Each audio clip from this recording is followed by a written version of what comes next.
And in Heibel's words, I mean, he's just a young kid. We don't have any money. And he went out and they visited Schuler, and Schuler let him come up to the office, and they had a conversation where, I'm going to paraphrase here, but Schuler basically said to him, give God a thimble and he might fill it. Give God a 5-gallon bucket and he might fill that. Give God a 55-gallon drum and you might see some really cool things happen. And it was Schuler who challenged Heibel's think big. You got to think really big. And in both a good way and a bad way now, Carey. Welcome to the Carey Nieuwhof Leadership Podcast, man. I'm so excited about this episode. Okay, it's a little bit nerdy, and I think that's okay, because when I talked to Todd Wilson about this project he's been working on for years, I'm like, where was this when I needed it? It's the history of the church growth movement over the last 70 years, from its origins to seeker-sensitive, Attractional, Missional, emerging church. I mean, the whole thing over the last 70 years. And why this is so important to me is this is basically the church you ended up leading. I picked up with this in the 90s midstream. You probably picked up on it, a lot later than I did. You got into church leadership in the 2010s or even in the 2020s, and you don't fully understand the model that you're operating in. Well, we go 2 hours on this. So I take my church history nerd hat and consider this the seminary class you never got, okay? Todd Wilson is with me. He is an entrepreneurial engineer who has spent more than 2 decades helping to shape the modern church in North America. He's founded or co-founded several influential organizations, including Exponential, Passion for Planting, and Multipliers, has written numerous books, and his latest is what we explore right now. So you might want to take your whole team through this. I know it's 2 hours, but I really enjoyed this. And we talk about the pros and the cons of large churches, church growth, what's positive about the model, what's negative about the model, all the different phases. And at the end, it's sort of like that map you come to in the subway or in a city. It's like, you are here. This shows you how you got here. So I hope you enjoy as much as I do this episode of the podcast with Todd Wilson. Todd, you have come out of a rabbit hole that you've been in for how long now to give us a definitive history of the church growth movement, which I am so grateful for. Man, tell us, there is no book that I'm aware of like this that you just wrote. And you've been away from friends and family and sunlight for how long to do this project?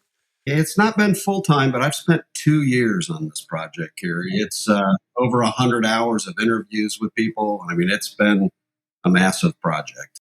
Yeah. What made you, because I was saying to you before we started recording, I grew up in a Christian family, reading the Bible, all that kind of stuff. But it was really when I went to seminary for the first time, because I kind of knew Moses, Noah, David, the prophets, Isaiah, but I didn't know the order. And when I took my first Old Testament survey course, just intro to OT at seminary, that's when I'm like, oh, Noah was before Abraham, was before Moses, and this connected, and then they were here, and then they were there. Like the whole story made sense.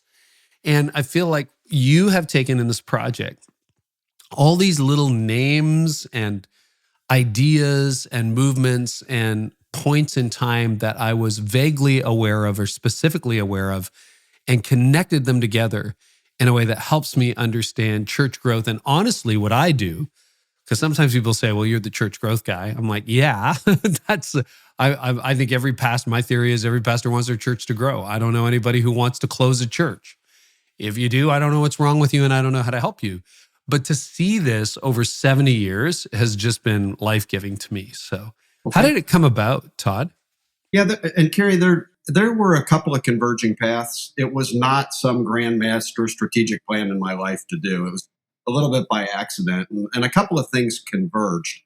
A lot of people talk about, getting the argument of church health and church growth and healthy things grow or don't grow. And my framework comes a little bit different, having spent the last 20 years in the church planting and multiplication space, which is more, growth is an important thing. Who doesn't want to grow if you can grow? Of course you want to grow.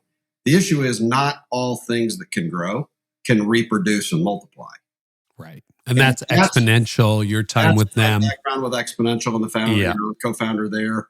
And so I came in, my first lens coming in was the burden that we have an operating system in the church today that is optimized for growth. And there's a lot of good things about that, but it's not capable of reproduction and biblical multiplication. And I've given my life to the mission of the church planting and multiplication piece. So I started writing a different book than this one, which as an engineer was, everybody talks about models, but what we never talk about is the underlying operating system. Okay, I remember those texts from a couple of years ago where you're like, I want to write a book about the church OS. And I'll be honest with you publicly, I never quite understood what you were talking about. But I'm just like, Todd, way to go, man.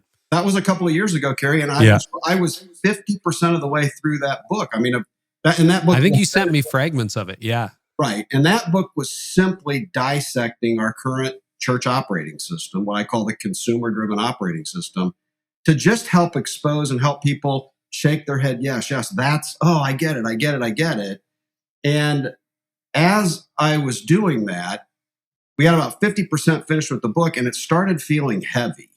And I thought, all right, I need to stick in a rah-rah chapter on the history of the church growth movement. Like, I'm going to stick a chapter in the middle of this heavy book that really celebrates how eternity's different because of the modern church growth movement.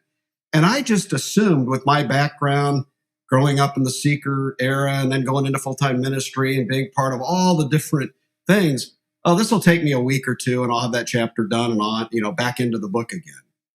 And Carey, it's like my eyes were open. I really thought I understood it all. And as I started writing, what was supposed to be one chapter became the length of 2 and then 3 and 4 and 5. And before you knew it, I'm almost broaching into an actual full-length book as I'm starting to write. And as that happened, and I'm talking to other people about the book, I started to realize when I'd talk to younger leaders, they'd be like, oh, purpose-driven, yeah, I've heard of that baseball diamond thing. Like, there were some bases. I don't really know what that is. And I'm realizing there's an entire generation of leaders right now that some of the things that us older builders take for granted, the emerging generation doesn't know not even where it came from. They sometimes weren't born when Saddleback was doing that stuff. Right. Saddleback, Sam, and Samantha. Like, okay, that's a nice acronym for something. Well, the other thing that's true, Todd, is like, in my experience, a lot of people don't, like, if you say church growth, there's an immediate suspicion. There's an immediate like, oh, I don't think that's good. I don't think that's healthy. We don't need, cancers grow. That's what people get. So the whole church growth movement, at least in a lot of the conversations I have, sort of has that hermeneutic of suspicion that like, we don't really do it. And yet, here's the reality.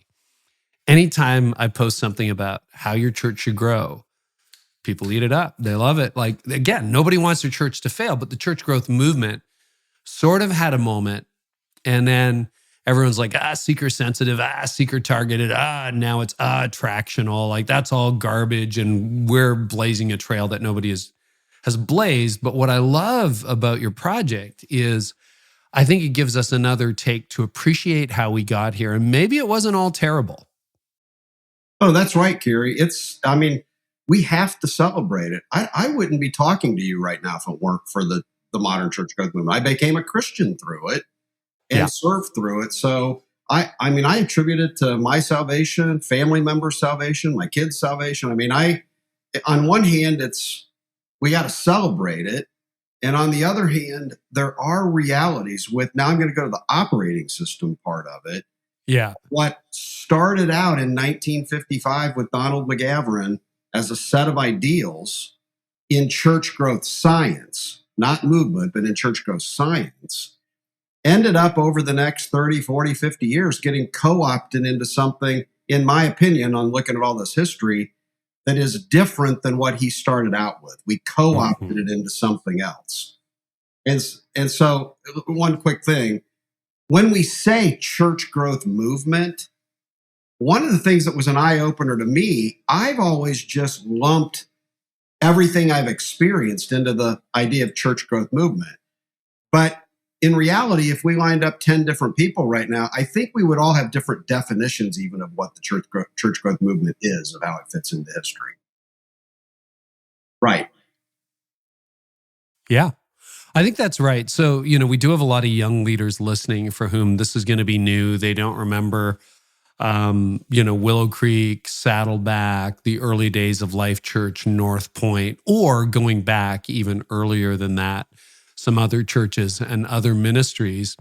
And as you say, this kind of goes back to the mid-1950s with a guy named Donald McGavran. And he started because, ironically, I didn't know this, didn't know much about him.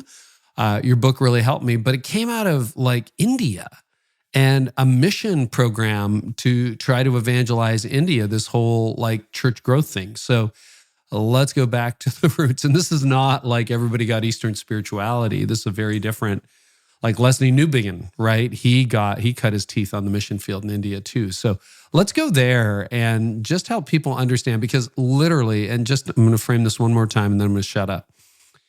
Your church is a product of what we're going to talk about in this episode. That's right. 100%. If you're evangelical, you care about reaching people, you're somewhere in the West, and particularly in the US where most of our audience is, you have been impacted by what we're going to talk about. And understanding it is going to make you a better leader. Yeah. And I would amplify, Carey, one of the top questions people are asking is why the book's named the way it is. How did we get here? Yeah. Some people are asking that question cynically. How in the world did we get here with all this division and all this chaos? And others are asking it innocently. Hey, how did we get here? I really don't know how we got here. Yeah. And either path, it's important to go back. I mean, if we want to in some way shape the future, we do need to go back and look at how in the world did we get where we're at? And it was an eye-opener for me. I thought I knew a lot more than I did going back. Donald McGavran, I'm going to give some encouragement generationally here first. Donald McGavran was born in 1897. Wow. Part of the lost generation. When was the last time you talked on one of your episodes about someone from the lost generation, Carey? We're 799 episodes in, and I think this is the first time. So here's the encouragement. Donald McGavran, who would be considered the father of what is now shaping all of our churches, born in 1897. At age 61, at age 64, in 1961, he came off the mission field back to the U.S. to start a church growth institute to help international missionaries do better in church growth science. So let's just pause right there. He's a year or two away from retirement. He's already come off the mission field when he's catalyzing what he's about to do. That's 1961. By 1965, Fuller wanted to start their School of World Missions, and he had such a good reputation, they recruited Donald McGavran to be the founding dean of the School of World Missions, and he moved the Church Growth Institute then to Fuller in 1965. So if we just start in that time period, like 1955 to 1965, Donald McGavran had spent a good chunk of his life on the mission field in India. And in the 40s into the 50s, a study had been done by someone else that looked at all the provinces in India. And it looked at why some of the churches were growing and some weren't. In some cases, churches that were just a mile or two apart from one another, you'd have one that was growing really fast and one that wasn't. And so McGavran, if as a life planner now, I do a lot of life planning, I'd say his captivating moment was on the mission field, reading that study and realizing, oh my goodness, there's a science to this. There are some things you can pragmatically He saw the do. patterns. He saw the patterns. Yeah. And realized, why in the world, put on the stewardship hat. Why would you not want to pragmatically, if you can just tweak a few things, get better results on church growth? Now, what's really important to know in classic McGavran is very evangelistically driven, Like he's an evangelist. Wanted to reach people, committed his life to it in India. His life to share the gospel. There's a burden for it. And at its core is disciple making. It's not a programmatic approach. It's not a Sunday centric. If you just think of the formula of success in the U.S. church right now, that's not the formula that he was looking at in 1961 when he's bringing these principles into the founding of the Church Growth Institute. I'm talking the practices now, not the ideas. Well, let's talk about that. What are some of the differences? What are the assumptions now and his assumptions? Because I think that's going to be really good because it did morph over the decades. Yeah. And the morphing, what I'm getting ready to bring up, I think is really at the heart of the morphing is it's important to note that when Donald McGavran talked church growth, his metric of success was not one large church or what we would call the large church phenomena. He was looking at the collective of converts across church plants and church planting. How do we reproduce? And so what's important to know is Donald McGavran himself planted between 10 and 15 churches, none of which were more than 100 people. Interesting. Yeah. So let it sink in. The father of the modern church growth movement planted 10 to 15 churches, none of which were over 100 people. And so your question, what's different? Mm-hmm. The measure of success is different. His success was not, how do we grow really big churches? It wasn't his metric. It wasn't what he was after. His metric was, how do we make disciples who make disciples that plant churches. And they reproduce like rabbits. And it's the church growth means the collective, if you want to use attendance, the collective attendance of the kingdom, not the collective attendance of one church. Right. He's not like building projects, multi-site, all of that. That was all decades to come down the road, but it wasn't how big can my church get, but how big can the church get through the making of disciples? Right. So when at the heart of that was a generational disciple making. And when he came back to the U.S. and started the Church Growth Institute in 1961, he didn't want to train U.S. pastors. In fact, he wouldn't. He was only training international missionaries and not U.S. pastors. Yeah. And so he spent 4 or 5 years really looking harder at, I'm going to call it the church growth science. Like, what's the science of how you do better at growing? And really, when I say growing, it would almost be better to say conversions. Like, and he really was not a fan of transfer growth and what he called organic growth, which is just, bearing children into the family. It was, he really wanted to make new disciples. So from 61 to 65, he trained a number of international missionaries, then went to the School of World Missions. And where we really see the starting what I'd call the Americanization of the church growth movement is after he gets to Fuller and starts building his team there. Peter Wagner is one of his first recruits to come off the mission field to be with him at Fuller. This episode is brought to you by My Art of Leadership Academy. If you want a proven way to grow as a leader in just 5 minutes a day, listen up. Inside the Art of Leadership Academy, you'll find bite-sized tools, weekly conversations, and leaders who are actually walking the same walk you're on. And if you're like most leaders these days, here's what you don't need. You don't need more content. You don't even need more ideas for faster growth. You need people to help you find the right insight at just the right time, the right strategy, the right skills, and put it into action. When you join the Academy, you'll also get exclusive access to the show notes for every episode of this podcast and a very safe, encouraging place to discuss it, actually discuss it, not just drop a comment, with other church leaders and also with me.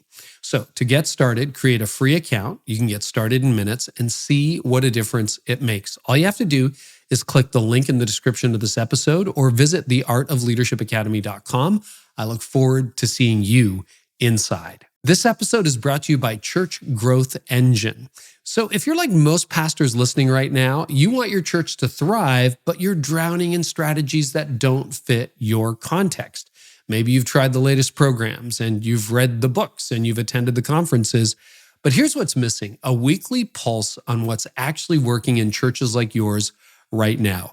Church Growth Engine delivers research-backed strategies straight into your inbox every Tuesday morning. No fluff, no theory, just practical insights you can scan in 5 minutes and implement this week, whether you lead 50 people or 500. They cover why churches growing 5% annually measure engagement over attendance, how one pastor doubled visitor retention with immediate texting, and the surprising Jesus resurgence happening outside of church walls. So you can join over 1,000 pastors who are building thriving churches without the overwhelm. Subscribe for free at churchgrowthengine.com. That's churchgrowthengine.com. I remember that name. I mean, I started in the 90s in church ministry, church leadership, and I didn't know much about him, but I remembered that name, and this is the fun part of it. So pick that up. He was a young student. Yep. So,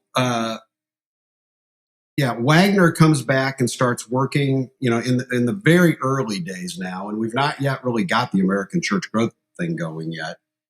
And a couple of U.S. pastors started asking, why can't we have a class? Why can't we have a class? So right near Fuller, Wagner convinced McGavran that they ought to run a class for U.S. pastors on church growth. This is 1971 now.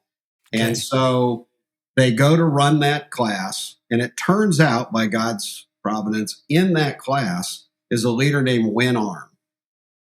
And Win was a marketplace guy who had worked in the denomination, was an evangelist, and was getting fed up with, frustrated by evangelism in the local church, and decided to jump into this course. Well, he's a media guy doing filmmaking and graphic media. And so during the class, Win Arn starts making multimedia props, and the rest of the class loves it. They want to purchase kits. Like, you should start making kits out of these.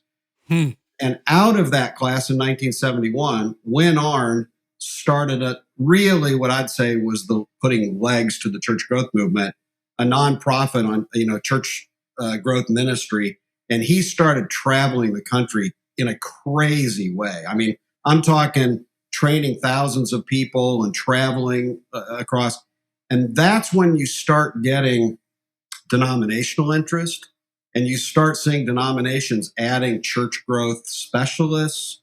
And it starts right in that 71 to 72 window to just quickly get traction. So much so that McGavran and Wagner thought, we need to start a department of church growth now at Fuller. So under the Fuller Theological Seminary, yeah. Right. So at Fuller, the founding dean will be another name, of the church growth department, John Wimber. Yeah. Wimber, Vineyard, like huge. Vineyard to be an anchor church and be part of the Vineyard movement. And then after him was Carl George. So you get a bunch of these, legendary. Carl George has been on this podcast hundreds of episodes ago, along with Warren Bird. Yep. And back when we were audio only. Yeah. I did about 15 hours of interviews with Carl for this book. Wow. Just that kind of going back to history. But notably in that 71 to 75 time period, Carey, a young kid named Bill Hybels, pursuing a business career in a business family, has a youth ministry in the suburbs of Chicago, and it starts taking off. And so that leads us in. I mean, there's a whole story then as the right at the timing of the Americanization of the church growth movement coming off of the ideals. You've got Hybels on the ground having this crazy good youth thing going on. Look what else is happening. Time magazine twice in 1970 to 72 puts God on the cover. The Jesus movement and what's happening with evangelism across the country with you can call it a fresh wind of the Spirit happening. So you've got the combination of McGavran and what he's doing at Fuller, the Jesus movement happening. And then you've got Hybels on the ground as a very clear practitioner. And really his mentor is Robert Schuller. And a lot of people... Crystal Cathedral guy. Cathedral. A lot of people don't realize the impact that Robert Schuller then had on accelerating and impacting Hybels. But that enters us into really what we'd call the seeker-sensitive movement in the 70s.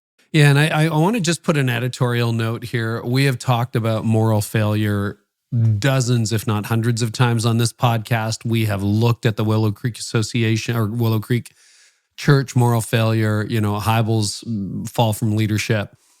That is not. So if you want that, go into the archive. There's lots of material there talking about it. We're not taking that angle. This is what happened. And younger leaders today, particularly, Gen Z and younger millennial leaders, probably don't know the way you or I appreciated at our stage how influential Willow was, how influential, you're going to get to him, but Saddleback was, because around that time, Rick Warren was thinking about planting a church. And all this stuff has its genesis in like the 1970s. There was the Jesus Revolution film, which talked about the Jesus movement. So all this stuff is in the mix, so to speak, within a 5 to 7 year window of it. And it births all the stuff that we are still seeing today and experiencing today, whether you realize it or not. And on the positive side, Carey, the core common theme of all those things is an evangelistic zeal. Yes, people are actually saved. Right. I mean, every interview I did of anybody back in that time period, it was the evangelistic part of it that was drawing them in and engaging them. Mm-hmm.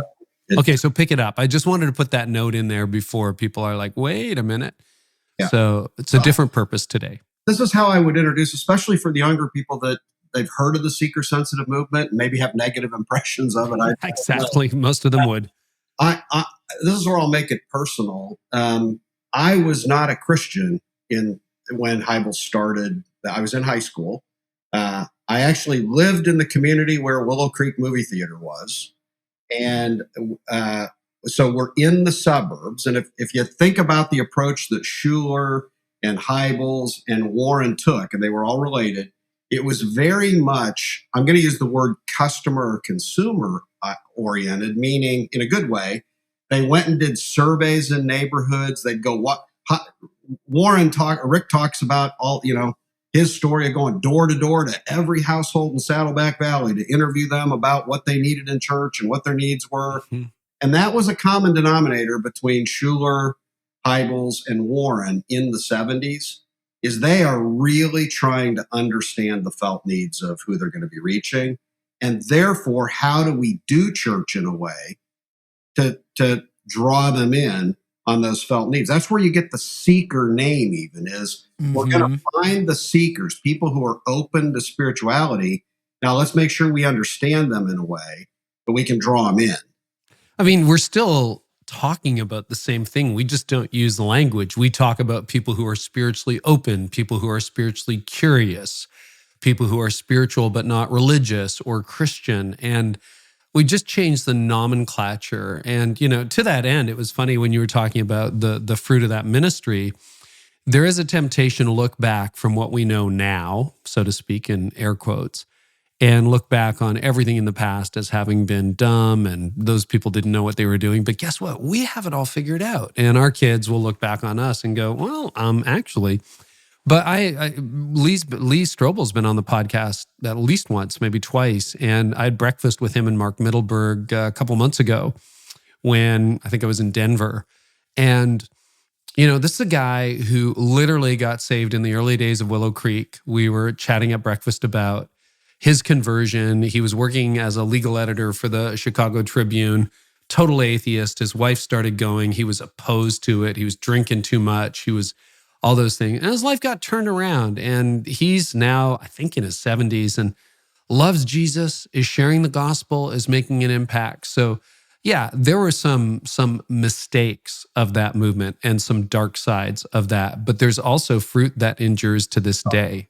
And personally, Carey, living there in the community where Willow Creek was, I was in high school. We're not a Christian family. And this is the heart of the seeker approach. My mom's best friend says to my mom, there's this new church at the movie theater. It's different than normal church. You've got to bring your kids and come see this church. Mm-hmm. And here's what I remember, Carey. Having not been in church much at that point, we got back in the car in the parking lot after church. And before I tell you what I said, it was drums and drama, and it was an experience. It was an experience. And we got in the car, and my mom said to us kids, well, what'd y'all think of church? And my answer was, I'm not sure exactly what that was, but that wasn't church. Now, this is coming from a non-Christian telling somebody, I'm not sure what church is, but that's not church. And you know what? The door opening, that safety of drawing people in, is a strength of what was going on. And we need to celebrate that strength. There's a lot of people in eternity because of that approach. Well, and we were also seeing, in North America at that time, Christianity had sort of peaked out in the 50s with attendance, and a lot of that was nominal, and I get it. And then the 60s were a very huge change decade. Church attendance was already starting to decline. And this new generation came up in the 70s and kind of looked at the model of church and looked at their, quote, parents who were running it and said, we can take the gospel and do this differently. Okay, pick up the narrative from there. This is a fun I love this stuff. I guess I studied history too long in school. Well, you said I you love were a this historian, so there you go. Well, I'm not a historian. I have a degree in history and political science, so I love this stuff. I'm a nerd. So middle 70s, if we really look what's happening now as the seeker movement's getting going, I didn't give enough credit, didn't even understand the role Robert Schuller was playing in this until doing this book. Robert Schuller, from the Crystal Cathedral, he had written a book called Possibility Thinking. Yeah. And let me do the generational thing for you. We've got McGavran as the lost generation, born in 1897. Now we run into now we're into our next influential person in what we're calling this era of church growth thing, which is Schuller. And Schuller's part of the greatest generation. So he's the next generation. And to encourage folks, it's boomers who actually built the movement, but we actually have 3 generations earlier than the boomers that poured the gas on what was going to happen in the building. Yeah. They were making the way for the next generation. Making the way for the next generation. And it's so funny, this just a little footnote since the time I finished reading your book. Bill Gurley, the legendary Silicon Valley investor, is coming on the show as a podcast, or as a guest. Might be aired by the time we air this. I never know how it all works. But I'm reading his book and I'm looking through his bibliography, and you know who he referenced? This is, as far as I know, a secular guy. I'm not sure that he's a Christian. I'll find out when I interview him. But had a fascinating career. Among all the books he lists, one of Robert Schuller's books. Interesting, along with Dale Carnegie and so on. I'm like, okay, that's interesting. Because, the Crystal Cathedral's been closed for years, decades. But right.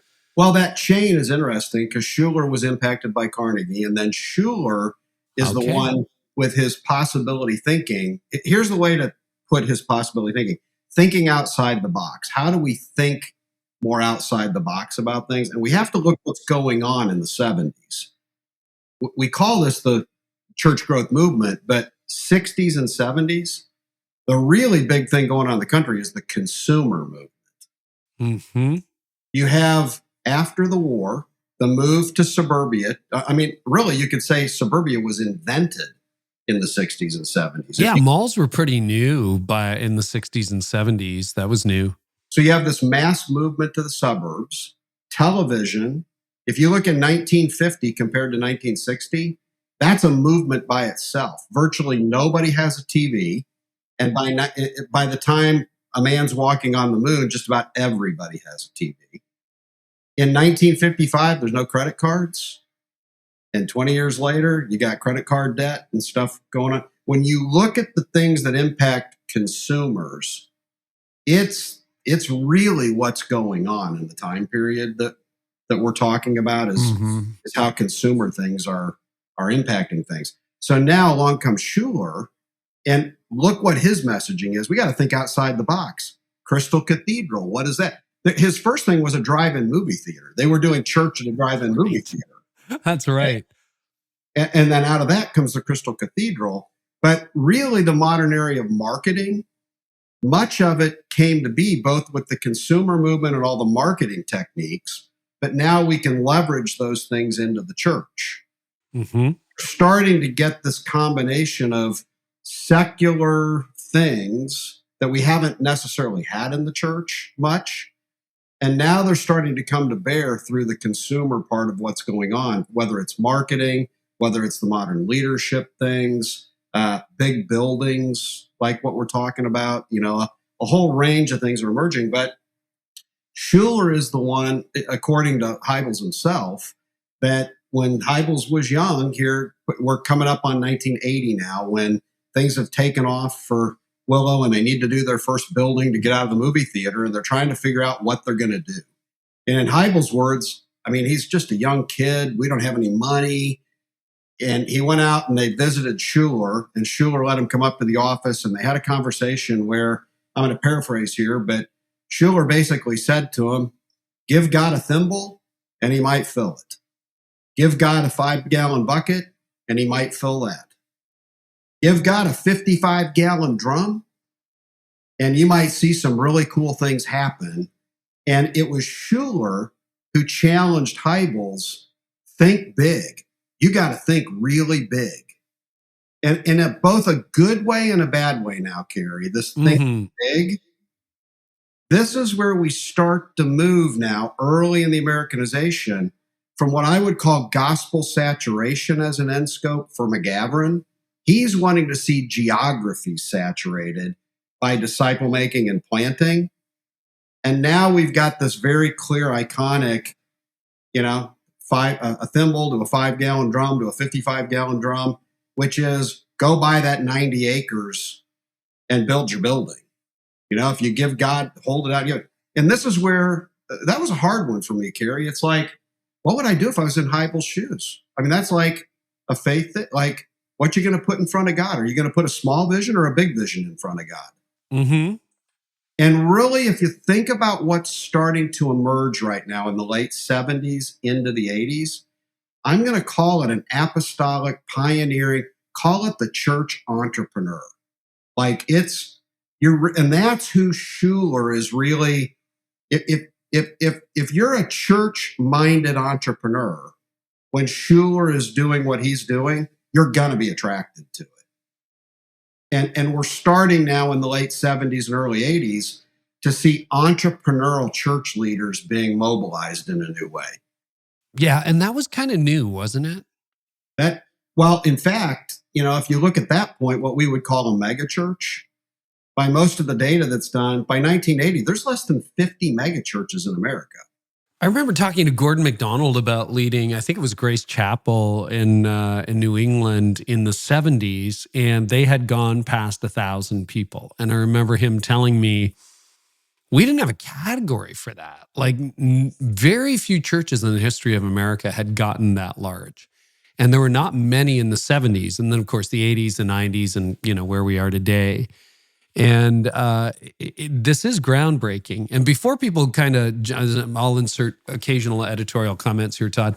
Before people jump all over, well, consumer Christianity is a problem, et cetera. Well, have you deleted your Amazon account? Like, how often are you on that? And then you're really trying to grow your followers on Instagram and TikTok and YouTube and all of that. Guess what that is? It's the same thing. It's just got a new form. So anyway, let's pick up the story. So this is all, we have spiritual entrepreneurs.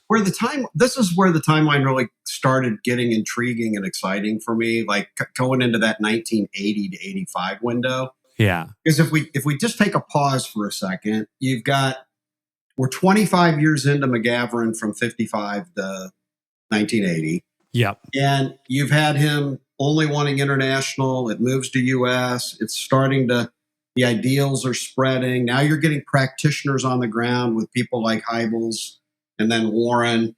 And you're starting to see this intrigue. I'm going to call it apostolically or entrepreneurially. Wow, this big thing, something we could go after. If you want to call it the scorecard, there's a shifting of scorecard that we don't have to think small. If you go back to Schuller's words, think outside the box, possibility thinking, think big. And if there is a co-opting that's going on, in a positive way, the scorecard is changing from thinking small to thinking big. Mhm. The challenge is McGavran's original ideals were thinking big, but through saturation, just not through one. Right, church. not a big 90-acre campus. It's Right. like your church of 100 will go out and you'll make disciples and you'll plant more churches and they'll plant churches. Sort of back to your exponentials, like multiplying movement. But Right. it became, well, supermarkets were getting bigger. There was a concentration of the market. All of those things were happening at the same time, and it impacted the church. Yeah. Well, here's what's fun in the story. So we're coming into the 80s now. Warren has started Saddleback. Fuller Evangelistic Association starts doing church planting and other church growth conferences that in my interviews, it's amazing how many, founding pastors of a bunch of our mega churches right now, that's how they were equipped in the 80s. They went to, like, before my time, they were at some of those Fuller seminars and conferences. That's exactly right. Okay. Doug Slaybaugh, who helped start Purpose Driven for Rick and worked with me with Bob Buford, Doug was the director of those Fuller conferences in the 80s. There you go. When I interviewed him, he told me it was amazing. In the early 80s, in that mid-80 time period, they would hold these classes. And he said, I remember the first time we had Rick Warren speak at one. He said, I didn't know him until then. He was just a young kid. He had just started Saddleback. And people were outside. I mean, they were overflowing outside his classroom as he's teaching the principles of, here's this young 20-something kid that's teaching the principles of how he's grown a church to 300 or 400 people. That was a thing, man. I mean, when I started in ministry, if you had a church of 400, that was like, whoa, wow, I got to get coffee with you. And that's what they would do is bring people in who had grown churches to 300 or 400 or 500. We're not even yet in the very early 80s necessarily thinking, how do we platform churches of thousands? Because there aren't hardly any to platform. We're still down in the units of hundreds. In fact, the original definition of a megachurch was 1,000. Yeah. Because it was so rare. It was so rare. We're still down on the small end. So here's where it starts to get a little more personal for me is where Bob Buford enters the story. So Bob was a business, owned a private cable company. Bob was personally mentored by Peter Drucker, the father of modern management. Who a lot of people might not know. I know of. We've had Jim Collins on. He was heavily influenced by Peter Drucker. And again, before my time, but like a legendary business leader for my parents' generation and a little bit younger. And the average person in church right now does not understand the significance of how Peter Drucker has impacted their church today. So let's do a quick wiki on Peter Drucker. Who was he? Why was he significant? And we'll get to Bob. It's a fascinating story. So Peter is also in that greatest generation, born in 1900, plus or minus a year or two. He's right there at the beginning of the greatest generation. Born in Austria. I like to say there were 4 seasons to his life. He initially was in a political journalist, writer, and politics, wanting to cover things. He wrote some very controversial things about Hitler because he was really against what was happening, to the point that his papers got burned, some of the stuff he did, and he had to flee. So he left what he was doing there, came to America, and his whole thing at that point was, I call it the mantra, never again. We've got to create a functioning society where what happened with Hitler can never happen again. He had concluded the problem wasn't Hitler, the problem was the culture in which Hitler could do what Hitler did. And so Drucker's kind of life purpose at that point became, how do we find the secret to a functioning society, healthy society, where you can't have things happen like what happened with Hitler? And his first thought when he came to America was, that'll be through big business. It's got to be business that's got to be the one to do it in America. Interesting. So in that second phase of his life, I think it was Howard whoever the president of GM was, which was the largest corporation in the world at the time, he ends up getting their agreement to do a management study of their operations. Mm-hmm. But he got an internal look at General Motors, and out of that became the top management guru. He's considered the father of modern management, actually. He wrote, I think he ended up writing 40 some books and just very, very strong. But eventually he became very disillusioned on the business side. The greed, he just felt like, okay, this isn't the answer to never again. Businesses aren't going to be the ones to solve it. So then he focused on nonprofits. Okay, it's got to be the nonprofit sector. And he did a lot of good work, wrote a book in the nonprofit sector. Now enter Bob Buford, Christian business guy. Bob owns a large cable company. Made a lot of money. And decided he wanted to, when he was selling his company, want to spend the rest of my life giving the money away and making a difference. And Bob ended up being mentored by Drucker for about 25 years. And Drucker tells Bob going into in the early 80s, and this is astounding. There's less than 50 megachurches at the time. And Drucker says to Bob, in 100 years, historians are going to say that the megachurch phenomena, he called it the large church phenomena, is going to be one of the single biggest social phenomena of the last 100 years. Drucker says this to Bob Buford in the early 80s, when there's less than 50 megachurches. And so Bob is now ready to transition from a marketplace to a kingdom philanthropist. What am I going to do in the kingdom? And Bob says to Drucker, if that's the case, what should I do? And Drucker says to Bob, you're going to have all these emerging pastors who are, I'll use the word shepherd now, shepherd pastors who've not been trained how to manage large growing things. You should start an organization that brings management and leadership to these pastors that are going to grow large churches. So Bob said, how should I do that? And Drucker said, go find 20 young guys that are young right now that don't have their mega churches yet, but you can ride the wave with them and pour gas on what they're doing. So on Bob's desk sat a picture. I was a personal strategic advisor with him for about 15 years. And he had a picture on his desk of the early 1980s gathering in Estes Park that he and Peter Drucker convened that original group of about 20 leaders. In the picture of these young 20-somethings are Bill Hybels, Randy Pope. The list goes on, that if you really looked at the boomer pastors that you would consider like the Hall of Fame of the boomer, the boomer builder pastors that built our megachurch side, they're in that picture.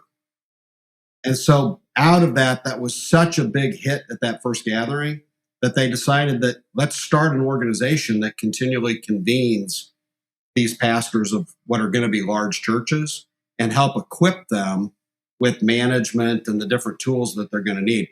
That took off partly because think what's going on now in the mid 80s. There's no internet. There's no cell phone. Yeah. People need to know that there's no internet. There's these these pastors like Hybels, there is no peer-to-peer. How do you get peer-to-peer learning the way you do it right now? You can't text your buddy. You can't swap learnings. I mean, you're either books or conferences or cassettes. That's about it. In fact, when Leadership Network started, to give you perspective, in 1984, the way they communicated, they had a list of 5,000 churches' fax machine numbers. And every week, they sent a fax to about 5,000 churches with equipping information to the churches. I mean, we laugh at it right now, Carey, but there's... I successfully avoided ever faxing much in my life. It was an outgoing technology when I came up, and I'm like, I'm not going to learn this one. It's not going to be around. So I always think faxes are funny. The Leadership Network quickly in the mid 80s there became like there's nobody else doing what they're doing, which is convening, I'm going to now use the word pioneering or early, innovative pastors Bob's philosophy was the diffusion of innovation curve. Let's find the 2.5% that are going to set the pace for everybody else. The innovators and the early adopters. And early adopters. And so... if I can interject with my little points. one of the things I think might have been new, and correct me if I'm wrong, is everything prior to that had been denominational. Right. And non-denominational was starting. And the bottom line is, if you were Presbyterian or you were Lutheran or you were Episcopalian, you stuck to your tribe. Right. But what an organization like Leadership Network did was it just pulled people from all these other areas and cross-pollinated and got them in the same room together. And we take that for granted now, but that was groundbreaking. Like, people didn't do that. Right. And in fact, is that accurate? Oh, it's totally accurate. Okay. I'll give you this. We can put this in the show notes for the people that like to look at the history stuff. I was able, it was a blessing to interview every CEO of Leadership Network from its founding through its ending. Yeah, it wound down, what, 5-10 years ago? 2022. So, just recently. Okay, I didn't know that. Yeah. Became part of Exponential, actually, right? Toward. That's right. I knew that part. And so Fred Smith Jr., who was the original with Bob, got Leadership Network going, and he was the first president or CEO. Fred told me that he gave me the whole detailed history of how they pulled those people together and why. And there was a report done, Carey, back in the early 80s of larger church. They just call it larger churches. And it was a denominational study that showed there was virtually no cross-pollination between the churches. And that one of the biggest felt needs of the pastors was the peer-to-peer connection piece. I had I interviewed as many as I could of guys that were in those early groups, guys like Robert Lewis and Randy Pope and others. And they absolutely confirmed that the reason they wanted to be at the table was the peer-to-peer connection. Randy Pope specifically told me, coming from his background, that PCA, I think it is, that it just was so refreshing to get in a room with other lead pastors that were wrestling with the same issues and give the cross-denominational. And what I've discovered, because I come from a denominational background, is we tend as human beings and as leaders to resonate most with people who have a similar spirit. You mentioned entrepreneurial pastors. I'm an entrepreneur. Just, you can call it apostleship, you can call it whatever. And you also resonate most with people who are the same size, a little bit beneath you or a little bit above you, right? So if you're a church of 1,000, you want to get around somebody with a church of 2,000. And it's not that you are upset about being in a room with someone with a church of 50. It's just you don't have a lot to talk about because your day is not the same. Your leadership load is not the same. And I found, and I think this is one of the reasons I became non-denominational, there were just fewer and fewer people to talk to in our denomination as our church grew. And I realized how I was wired. And I was always jumping on planes and going to conferences and, in the internet, on the internet, trying to find like-minded leaders. And I found that tribe. And people today, if you started in leadership in the last 15 years, you're like, well, of course. No, that's new, man. That's new. Right. So, and Buford started as sort of his philanthropic endeavor. He started Leadership Network in 1984. In 1984. And then a few years later, he wrote the book Halftime, Moving from Success to Significance. So he had sort of one foot in the pour gas on what would become the megachurch phenomena. But his real heartbeat was seeing individual leaders like he was mobilized in their calling. So his personal mission statement was activating the latent capacity of Christianity into active energy. And so he also had the Leadership Network piece. We are a halftime piece. So we're mid to late 80s is really where we would say we're starting to put some gas on what would become this megachurch phenomena. And this is pre-multi-site. This is just churches getting bigger. Yeah, we're way pre-multi-site right now. This is focused on helping churches get bigger at this point. And who doesn't want to get bigger? And it's the word phenomenon is it's the large church phenomenon. How do we support doing this? Now, there's an accelerator that now comes along. Let me highlight two things. The entire church growth industry as we know it today make a list of 50 organizations helping with church growth. That is if you think of it as an industry in a positive way, it's an industry that did not exist in 1985. It literally didn't exist. What did start happening was individual consultants. Guys like Lyle Schaller, Carl George. Bill Easom. Bill Easom is a huge voice in this. Interviewed him for this book too. So you're getting these sort of legendary consultants that are speaking into things, but then sprinkled around them, an entire industry is born. Capital campaigns, generosity campaigns, building architectural firms, church marketing companies, church design companies. It's just, if you drew a curve of the exponential growth of support ministries, it didn't exist before 1985. We're seeing that factor happening now. We're seeing consultants ramping up. But here's the real jetpack, in my opinion. This young kid, Rick Warren, who's now grown his church bigger, he hasn't yet written The Purpose-Driven Church, but he starts doing seminars on his principles, the Purpose-Driven Church. And this is what's fascinating. 1990 now, the church I'm a part of, that I'm still on staff at, that founded Exponential out of, I asked our lead pastor, our church started in 1994, tell me the 3 most significant things that you looked at or did to start the church in 1993. So, no, that's easy. Rick Warren he did 13 cities where he did this tour talking about purpose-driven churches. I took furious notes, and, it was this Rick Warren purpose-driven thing before there was ever a book. And guess what number 2 was? Those Fuller conferences. Yeah.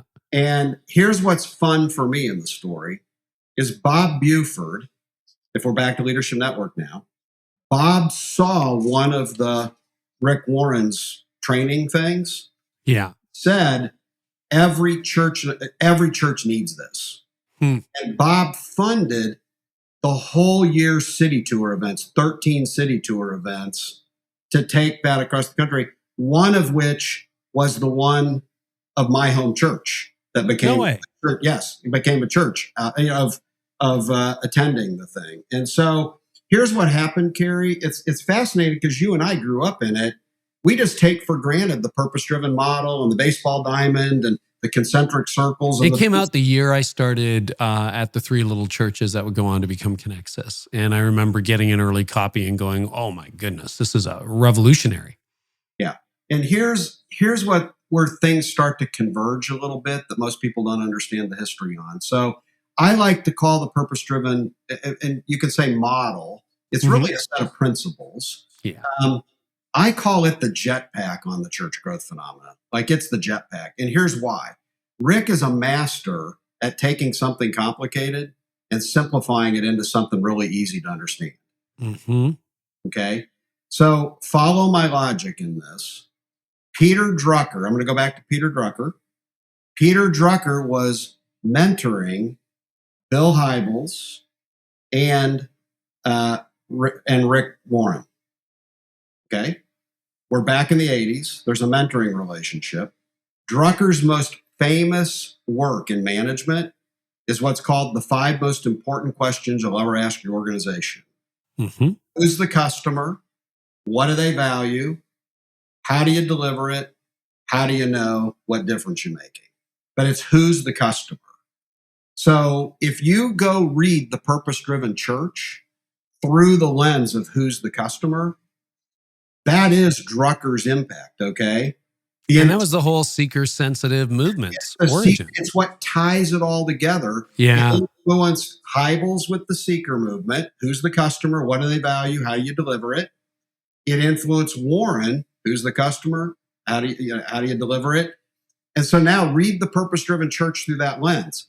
Saddleback Sam and Samantha, after Rick goes and does all of his surveys in the community and figures out what the community needs, he boils it down to 2 avatars, Saddleback Sam and Sally. I don't remember the exact, 32 years old, married, 2.5 kids. Here's their income. This is where they live. Here's where they live. Now, how are we going to reach them and meet their felt needs? There better be a parking attendant in the parking lot so they're not confused when they get there. And the experience they have when they come in, there ought to be friendly greeters with food, with whatever. We better have high quality Sunday services. You can start to see this. This is the cross current, Carey. It's like, man, this is such a safe, good way to reach more people. And yet we're playing to felt needs, not real needs right now. There you go. Felt needs, not real needs. What do you mean, Todd? We know the real needs of these lost people is knowing Jesus, surrendering fully to Jesus, and being on a path of a surrendered life. And so Rick was a genius at this. He has a baseball diamond is in the purpose-driven church. Mm-hmm. And the idea is, how do we move people, spiritual growth, to first base? And let's just call first base conversion. Let's get them saved. And we move them around the bases through increasing maturity of serving, and eventually fourth base is mobilizing, like mobilizing beyond the church kind of thing. Well, here's what ends up happening, Carey. And I mean, I've looked at this hard, is winning was originally, let's keep people around the bases and get them developed and fully surrendered and going. And here's what we've done in the U.S. church. Winning is getting the most possible people to first base. Yeah, exactly. Just fill the room. Fill the room. And let's get them saved, regardless of the quality of the process, regardless of the surrender. Say a prayer and get them saved.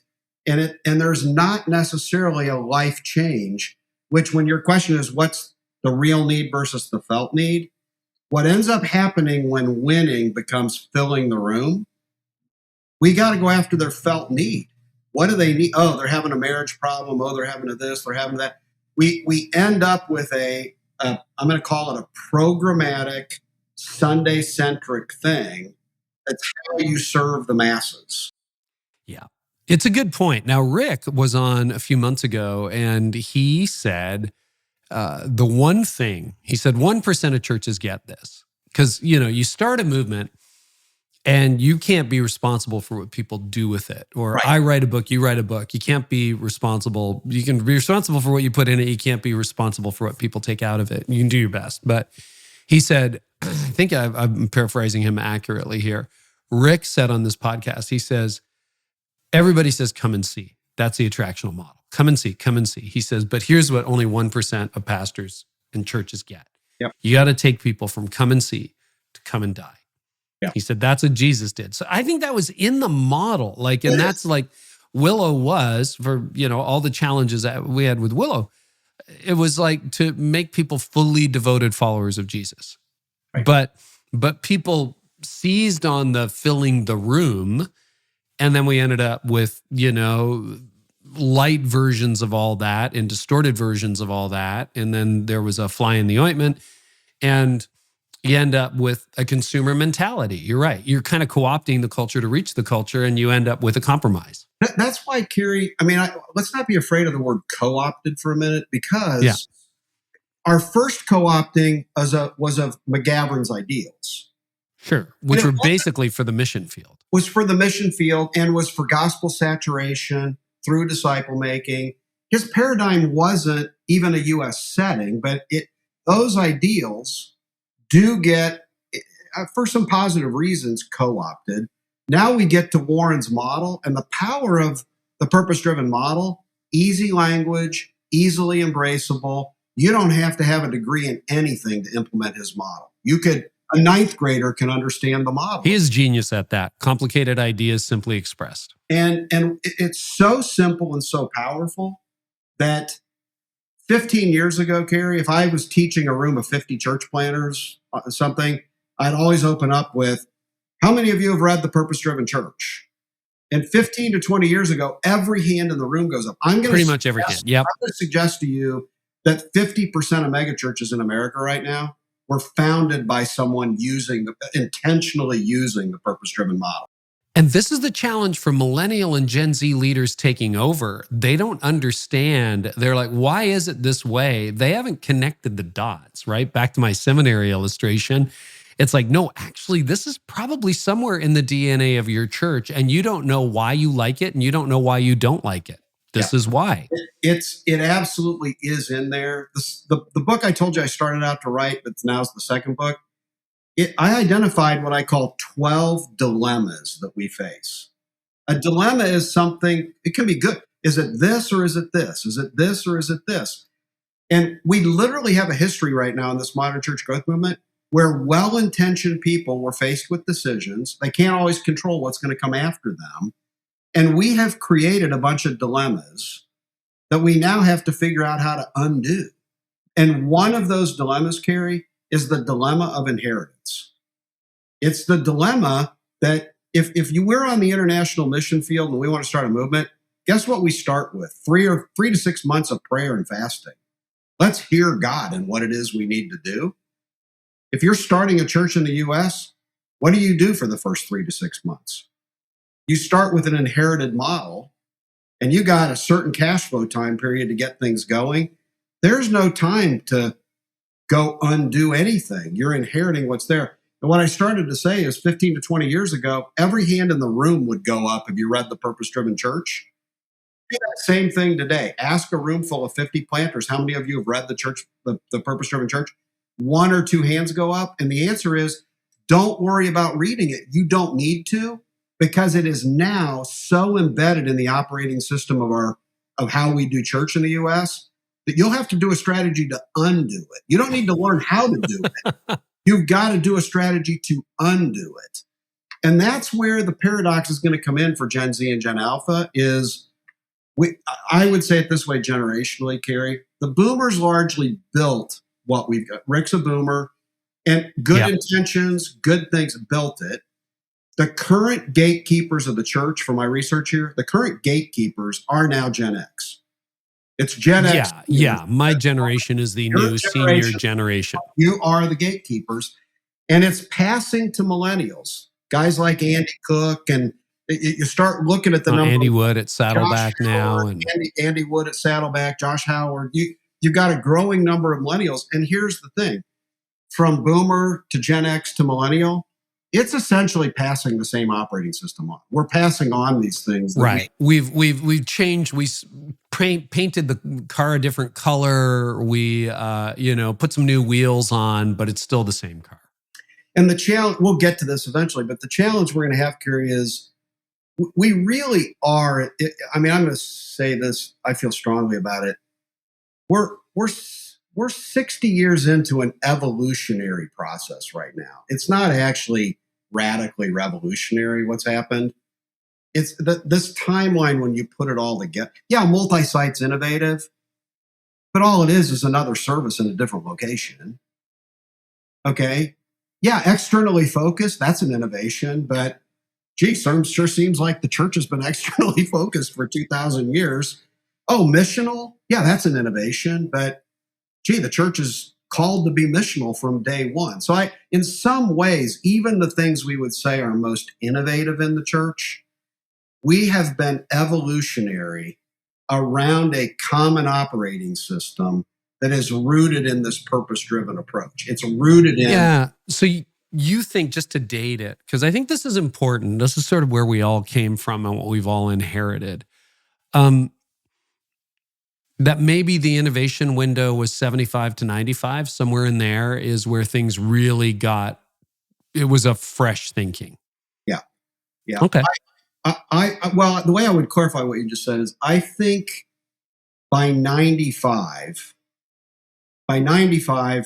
we've really seen the things mature. The purpose-driven model is now what's fueling most of the churches that are getting going. It's fueling the mega church phenomena.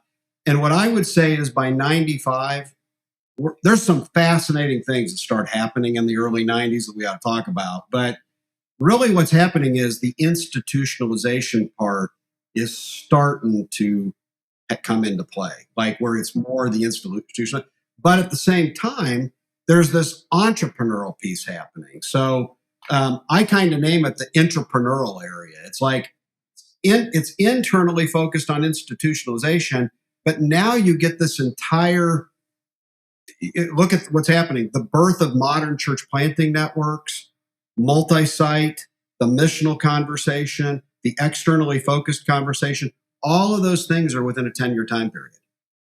And they're all rooted in an entrepreneurial, outwardly focused thought. But in most of their cases, if we're really honest, they're still church growth strategies for a mothership. Sure.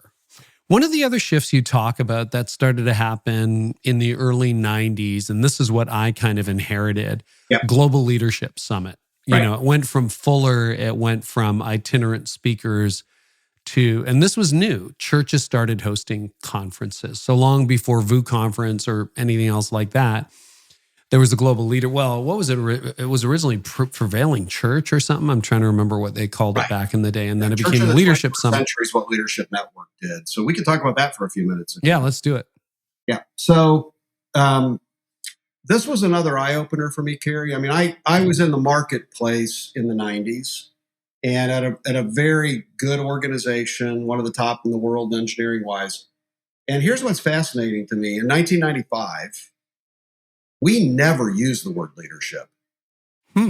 I'm telling you, we never. It wasn't a word. In fact, if you go back and look at what had been going on from the 60s through 95, management's the thing people talk about.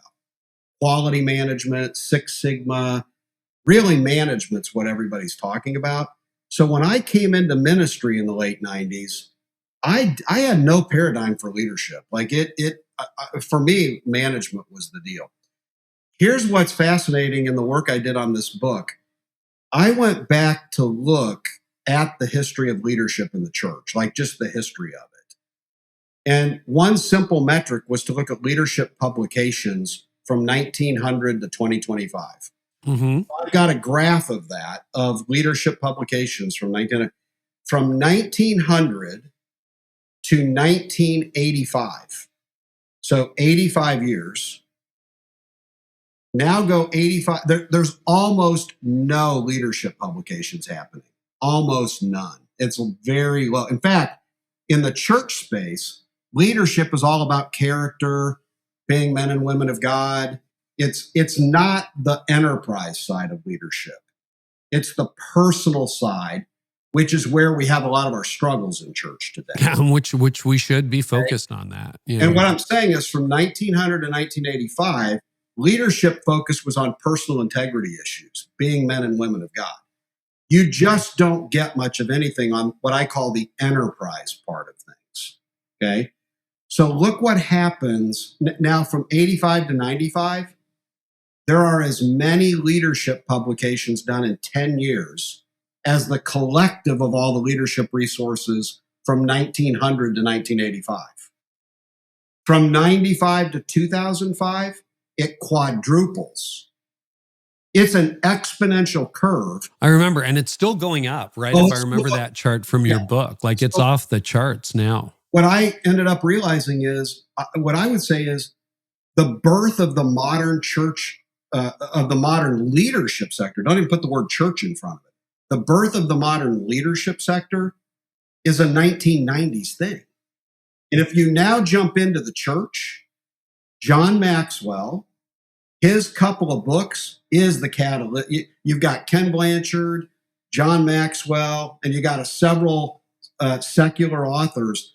You can see the lights going off on the leadership part of it in 90 to 95. And here's what happens, Carey. Look at the convergence of things here. You've got, on one hand, I'm going to call it the moving from church as a mission to church as an enterprise. It's a really important thing to get your hands around. Up until 1985, 99 point something, I don't know the exact decimal point, but it's 99 point something of every church in the history of the United States has been a mission-based organization, probably under 100 people. Think what I'm thinking, a mission-based organization. There's a cause, There's one staff person. There's an elder board. It's linear. And we can fight over all the goods and bads about that, but it's a mission. One of the most fascinating things I read in this whole writing of this book is in Lyle Schaller. Bob Buford was wrestling with the growth of Leadership Network, and Lyle wrote him a letter that said, Bob, here's the deal. An organization with 4 staff is a mission, cause-based thing. An organization with 20 staff is an enterprise. When you get to 5 or more staff, there's no way around it. There's an enterprise dynamic that enters. And Carey, you got to let that sink in. That coincides with why the birth of the church leadership sector. You've got this large church phenomena starting to happen. What Drucker says is true. Pastors aren't equipped to grow big things. They don't get the training to do it. Where are they going to turn for the training for running an enterprise? Mm-hmm. I would argue strongly that starting by 1995, church is an enterprise. It's an enterprise sector. And now we need to equip the enterprise sector with a new leadership sector. So look at the timing here. If you can go check this, look at the timing.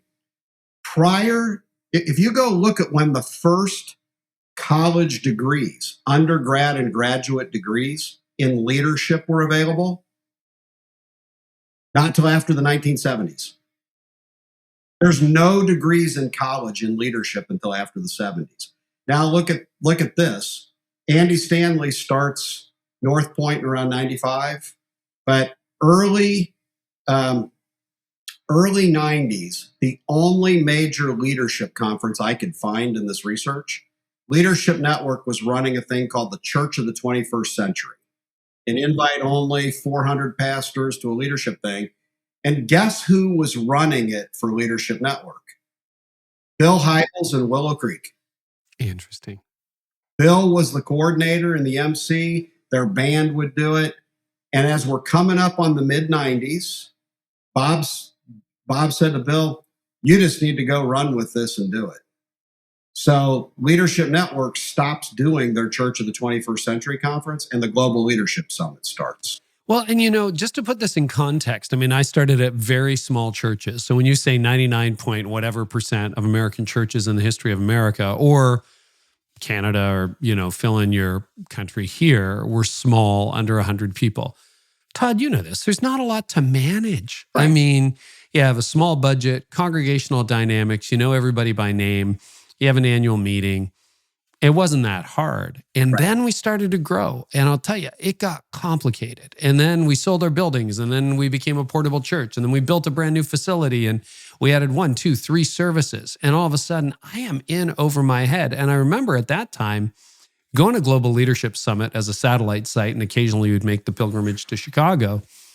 But, Bill having to explain what an executive pastor was because nobody knew. And it was basically a COO for the church because we'd all been traditionally trained by seminaries. And how much training did we get in running a $1 million budget? 0. Running multiple staff? 0. Dealing with strategic planning? 0. I mean, there was no training because the model wasn't ready for what was happening on the ground. And, here I am. And when people ask me, well, what do you do, Carey? It's like, well, I went to law school and they never taught me how to run a law firm. And I went to seminary. They never taught me how to run a church. So basically I try to help leaders fill in the blanks. And that's what I do. And, so for people to understand that, and that was like literally a couple decades ago, we were so hungry. The thing is, Carey, it's like I keep using the word cross current. It's a cross current. Like, you want big churches or not? Like, what's your view on that? Do you want them or not? Well, I want whatever God. Yes, I want big churches, little churches, and everything in between. And the issue is, why would you not want to have a growing church if you could have it? Now, what I want more than a really big church is a reproducing church. But let's just say, and more people coming into the kingdom. Yes, and more people coming in, whatever form that takes. But let's play this out. If we're successful and we're growing if we say we're good with big churches, there is no way around. It's a God-designed world. you're going to have enterprise dynamics. You're going to have enterprise dynamics with big organizations. And here's the consequence. Now you're going to have a church CEO. I don't care if anybody likes me saying that or not. As soon as church is an enterprise, enterprises have things called CEOs. Yeah. So who's the CEO? And as soon as you've got a CEO, the lead pastor, they're desperately going to want a COO, the executive pastor. You can look what was happening in the mid-90s here, Carey. I came into full-time ministry at the end of the 90s as an executive pastor. You couldn't find a job description for an executive pastor. Like, it's part of why I didn't want to go into ministry. I don't want to be a lead pastor. I don't even know what an executive pastor is. Now I can look back at it. Church was becoming an enterprise. There's a CEO. Look what's happening in governance. If you want to start understanding a bunch of the moral failures and other things going on, soon as you've got an enterprise, all of a sudden those 4 elders that get together 3 times a week to pray and oversee the one pastor in the church, now when it becomes an enterprise, we got to go to policy governance. Now all of a sudden that church CEO and COO, they need an executive team, and they've got policy governance to be doing things beyond what the elders are really overseeing. So our authority structures are changing. Go find that. And I realize it's a cultural thing biblically, but at the time the Bible was written, church and what Paul's writing to isn't an enterprise. An enterprise in the sense of there's a CEO and we got to have governance structures that are decentralized and now bring the innovations in.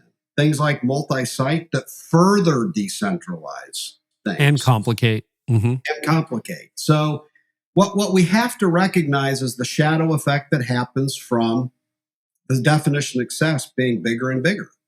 Bigger and bigger brings consequences with it. And we can't on one hand say, oh, we can't have all these things, the bad things happening, and at the same time say, but our definition of success that we want to aspire to is to be the top church on the top 100 biggest churches in America. Like it because there's an enterprise piece there. Yeah, you brought me back to something I have not thought about in years. And I saw a mental image of myself in the 90s on my, 486 Pentium computer with dial-up internet. Writing out, speaking of moving from a little pastoral setting to an enterprise, we started to grow fairly quickly. And it was a dozen people and a few dozen, and suddenly we're into the low hundreds. And I still remember, because I had no idea how to do this, just going into a Word doc and setting up columns so that I had a record of who would come. Todd Wilson, address, phone number. I mean, that was me entering it into a Word document and doing our discipleship resources and doing our Bible studies and doing all that. And there's a certain point, and obviously I didn't handle the finances, never ever did that. We always had independent, treasurers and then eventually a team, et cetera, and auditors.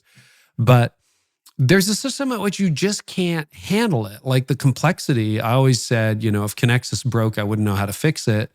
Same with this company now. This was a hobby, and now it's so complex. I have a small but mighty team. Like, I basically do this. I don't know how it all works. Like, I don't know, and I think a lot of church leaders find themselves in a situation like that, where you've got to have people to manage it, or else, as Carl George and Warren Bird said, it just shrinks back to 100 people, and then you can manage it on your little Word template, and away you go, and hopefully you can issue all the tax receipts properly. But I think it's a conversation for another day for you and maybe somebody who's an expert in it, but you just used the word management about 6 times in that last couple of sentences, and and we're back to where's leadership, like the complexity you're talking about. Well, my leadership was getting out of management. It was like, I'm not a good manager. I can find leaders, Todd, but I'm not a good manager. Yeah. But that enterprise that's formed and this integration between the management role and the leadership role, that's what gets really ornery, I think, in the middle. And I think, the moral failure, and we said we weren't going to talk about it, but I mean, there are serious problems. And there are small church pastors who have affairs. Right. There are small church pastors who are corrupt. And it just doesn't make the headlines, for the most part. But I think the system I want to write a book on this. Like, where is the moral line? All of us struggle in leadership. All of us struggle in leadership with one thing or for another. But I think one of the reasons, some people are probably diabolical and they're just out to ruin the church and ruin people's lives. I don't think most people, as you said, start out that way. But I think sometimes the system becomes so big, and everybody I talk to who leads a mega church, unless they inherited it, if they started it, it's like, did you ever think it would be this big? And the answer is no. I had no idea. They're gasping for air. They're trying to figure it out. We got church planters who planted last year who are like, my goodness, we're at 400 people. I thought we'd be at 40. What do we do? What if you're at 1,400 in a year? And I think that system, and I think God uses it. Like he uses it. I'm not all for everybody just gather in your house. And, I think we're in another era now. And I want to get behind pastors, but I think sometimes it just gets so overwhelming that they kind of lose touch with their soul. They lose touch with God, maybe. They lose touch with their character. The character doesn't grow at the pace of their platform. And you end up in the ditch. I don't know. Do you have any thoughts on that? Yeah, I want to be real clear too. I'm definitely in the work on this book and everything I've done on it for 2 years, Carey. I'm not trying to attribute what we're talking about to why moral failures are happening. Oh, sure. Yeah. What I do think is a fair thing to look at is the bigger and more complex something gets, and the more decentralized it gets, so that now I'm going to say the CEO has more and more responsibility that's decentralized. So more and more of what they do is out of sight, out of mind, and that more complex thing. For me, the issue comes back to, I'm going to use the word authority and accountability. How are we putting authority and accountability structures in place in a context that we know is radically more complex and decentralized than what things used to be? And that I don't think that's a thing we have to say, oh, because of that, we shouldn't do large things or whatever. I think at the same time, though, we should say it is a reality that there's a difference between one lead pastor in a church of 100 who meets with the elders multiple times and is in small groups with them and doing it, and virtually everything that pastor's doing from a work standpoint is visible. To one, a church CEO of 15 campuses and multiple things, and how complex that is, and things are out of sight, out of mind. So yeah, and I think part of it too, and this is one of the things I'm committed to, both in my life and also in what we do on this podcast and in all the things I do, is how do you make sure you grow your character as hard as you work on your character as hard as you work on your competency, maybe twice as hard as you work on your competency, because a lot of us leading, and we got corporate leaders too, you just find yourselves in positions you never thought you'd find yourself in terms of responsibility. And if you don't guard that character well, like I could have been roadkill 172 times along the way, Todd. Like it would not have taken a lot. And by the grace of God, I'm still here and we're going away, and we've been married for 35 years and very thankful for that. But like, I get it. And I think you're right. I don't think the answer is, well, no church can grow beyond 50 people. Or, what would you say? Because I'm just imagining the comments right now. Comments are so fun in the era of social media. But like for people who would say, and this is why pastors can't be CEOs, they have to be shepherds. What's your thought on that?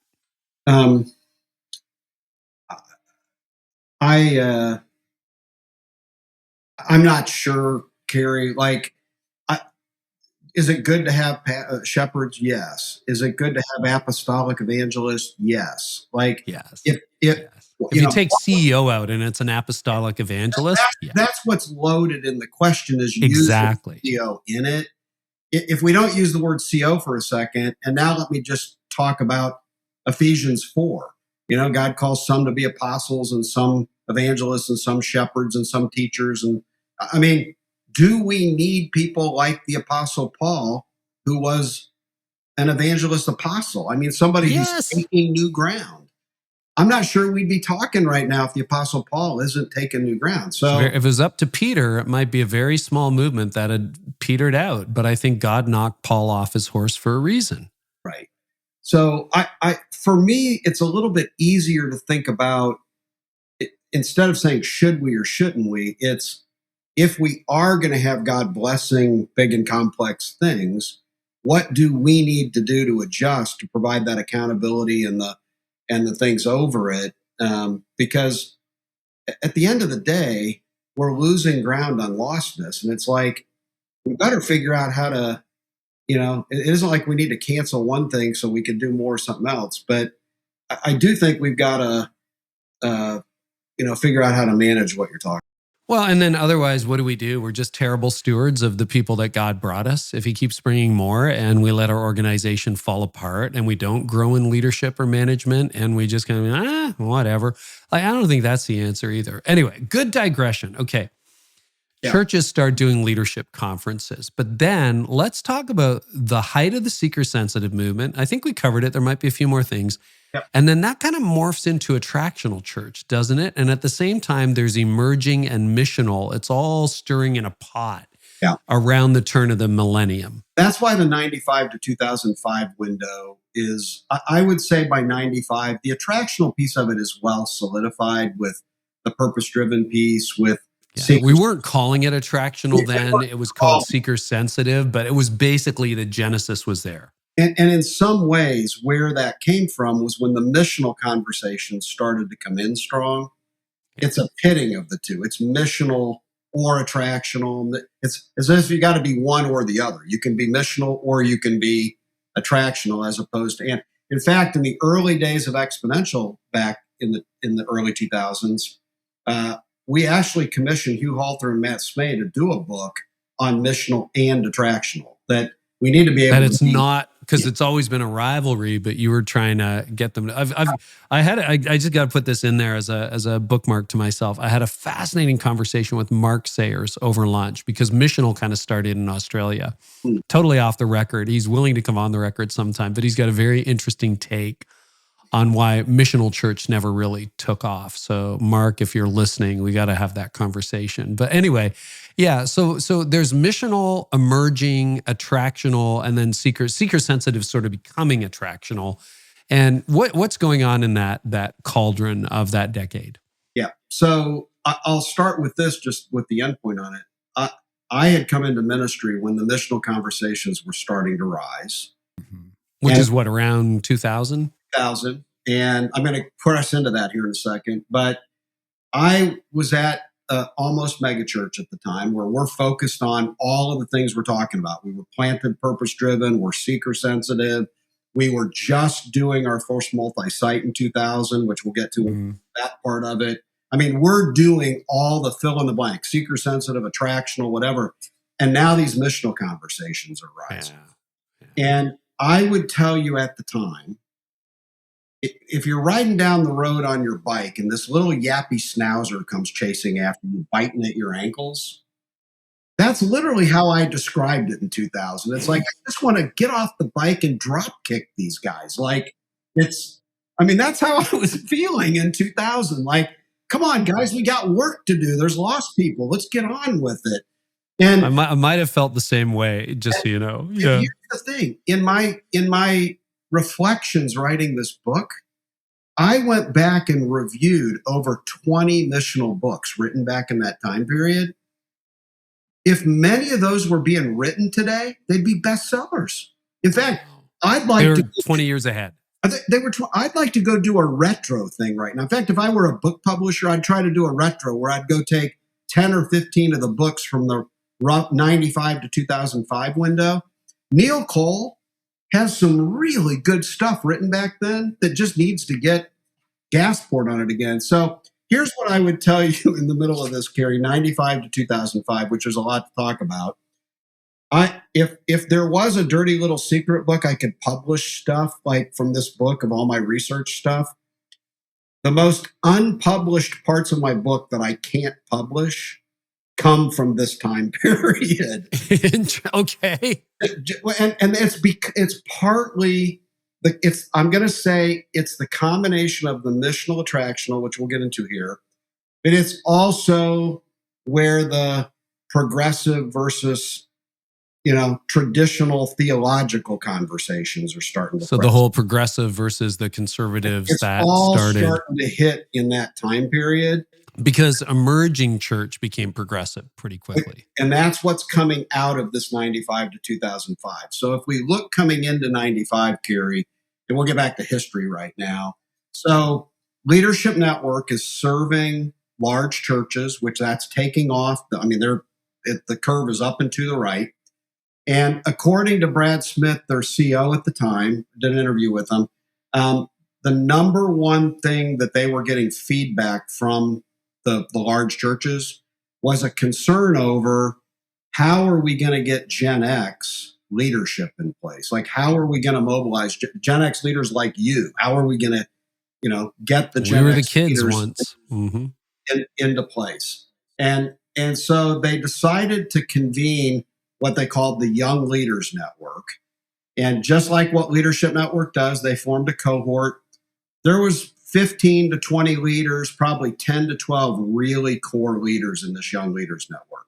So here's the group, Carey, you want to be a fly on the wall in, okay? So in this 95 to 2000 to roughly 2000 group of young leaders is Mark Driscoll, before he plants his church, is Chris C. as he's planting his church, is Dan Kimball before he plants his church, is Andrew Jones, an international missionary who's really doing some cool stuff, Tony Jones, Doug Padgett, Brian McLaren. I mean, when you look, that's an interesting group. In a group with Brian McLaren and Mark Driscoll. And so I interviewed as many of those folks as I could interview. It's fascinating what was going on. Leadership Network convened them in 95. Most all of them except McLaren were Gen X.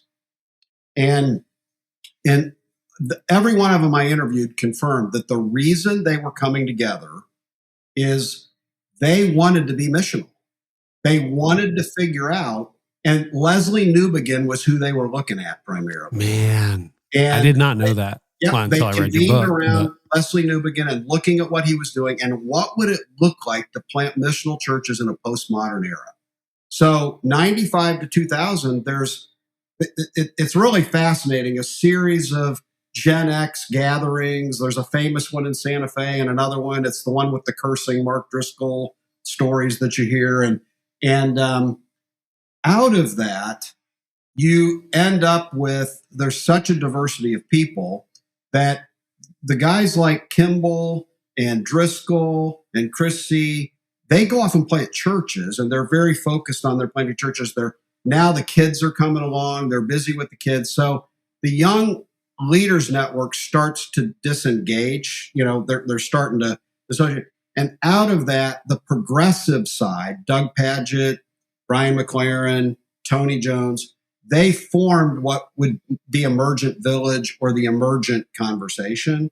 Now, what's fascinating when you go look at it, the words emerging church, emergent, emerging village, depending on what side of the spectrum you're on, the words are loaded words. So there's an entire, I literally heard stories of people needing to change names of things they were doing because they were worried about how the impact in society was with the names. But the progressive side of that really came out planting the seeds. I think you'd see the threads of the progressive side showing up in a lot of what's happened in the subsequent time periods, from deconstruction of faith to other things that are going on. Yeah, because the emergent movement and progressivism, that can be tied to deconversion, deconstruction, all of that. Is that a fair lineage or not really? It's a fair lineage. And the reason I like to use the cross-current word in all these is I didn't find much in that 95 to 2015 window that's just black and white, cause and effect, switches. There's so much interplay between the different things that are going on that it's hard to single them out. It was confusing at the time. I mean, I was coming up, I was really starting to think about leadership. I was looking to other sources for information. And I'll test this theory on you. I don't think I've ever said this on this podcast, almost 800 episodes in. But my take on the emergent church is it never really emerged because it led to deconstruction and it never became a thing. It was a big flash in the pan and then kind of dispersed. And then missional church went from a noun, we're missional, to an adjective. We're a missional church that's, also attractional. And so, I don't know whether that's fair or not. Well, you definitely, Carey, have what was fascinating to me in putting this together is 95 to 2005. I tried to name the different eras. There's the seeker era, the mega era, the multi era. 95 to 2005 was by far, from 1955 to 2025, the hardest 10-year time period for me to name. Because there was a lot going on, man. The stuff going on, the birth of leadership, the missional attractional conversation, we don't realize, but it really is the seeds of the handoff from Boomer to Gen X. I mean, it's where you're starting to mobilize Gen X into the next piece. So you've just got, Chris C said it really well. He told me, Todd, we wanted to honor our peers. We wanted to stand on their shoulders and honor them. And we didn't want to seem like mavericks wanting to do something different. But we knew with postmodern culture being different, we weren't going to just be able to do a Saddleback Sam and Sally thing. It was going to have to it was changing. It was a bit dated even a few years after its release in terms of that model, and it was getting criticism already. The other thing that started at this time, which is interesting, I got dial-up internet and an email address, I think in 96, a year after I started, like within months, I guess, of starting ministry. But I remember, and if you're of a certain vintage, you'll remember you couldn't always get on the internet. You didn't always get a good connection. But when I did, churches started websites. And I was telling Craig Grichelle the other day, I remember following him back when he was blogging. I remember Tim Stevens, Tony Morgan, North Point in the early days. I told Andy once, I'm like, I think Heroes was one of the first series I ever saw of yours. And he was like, man, that was a long time ago. But it was dial-up and it was really, hard to watch and it was all prototypical. But when you talk about the convergence in the 80s of these different influencers under Leadership Network, a lot of us were starting to self-organize our own tribes that we followed even before Facebook and Twitter and Instagram came along, TikTok. We were starting to compile. There was a blog roll back in the day in the early 2000s that I jumped on. I think I started in 07 or something. But, it was a very interesting era because we had that cross-pollinization. And I think that probably contributed to the confusion about, well, what is missional and what is attractional? Well, I knew what attractional was, but what is all this stuff? So that's also a factor. Any other thoughts on how the internet started to shape how we thought about ministry? Yeah, I think those things that were going on in 95 to 2005 that we're talking about, and what you just said, the iPhone, Twitter, Facebook, Instagram, broadband internet, you start looking at all of those things that didn't exist in 2000 much, and by 2005 to 7 is when they're all there. Exactly. And suddenly it's like, well, look at their band and look at that stage set. And we could do that. Hey, I want that. And that my thesis is that's what really fueled Attractional Church. It's like we're all watching each other for the first time. We're listening to each other. We're seeing beyond just a message clip and we're seeing that's how you guys do music. Those are the songs you're singing. And then the whole conference scene started, Catalyst, which you write about, emerged out of North Point and then went to the Gwinnett Center, et cetera, et cetera. But that's where we all started taking copious notes and you could do it in real time. It wasn't the annual conference. It was like every day you could go and learn. And I was like furiously scribbling notes and trying to learn from some of the people I admired online. Yeah. And I think all of those things, Carey, like we're jumping ahead here, but 2015 to 2025, so much of what was happening back in 95 to 2005, seed planting that would influence what I call in 2015 to 2025, the disruption era. If you take 2015 to 2025, I identified like 15 significant disruptions. Can you name just a few? Just platformed individualism because of the internet, where we move platform individualism being, Celebrity. the celebrity center of things. In the book, I talk about it, moving from the radio station, the Sunday church, to the playlist DJ. Now, all of a sudden, because of the technology, I can just tune into whatever voice I want to hear. Andy Stanley for this and Craig Rochelle for that. And I can do playlist, part. But then this platformed individualism where I can be the center of things and build my own platform with nothing else. That would be one example of something. Deconstruction of faith, theological erosion, the progressive conversation. Let's take the most significant one that's halfway in between, COVID, the accelerator of disruption. Like you just get so many of these disruptions. The way I like to articulate it is disruption on top of disruption. They're like fractures. I think it actually explains the fracturing of evangelicalism.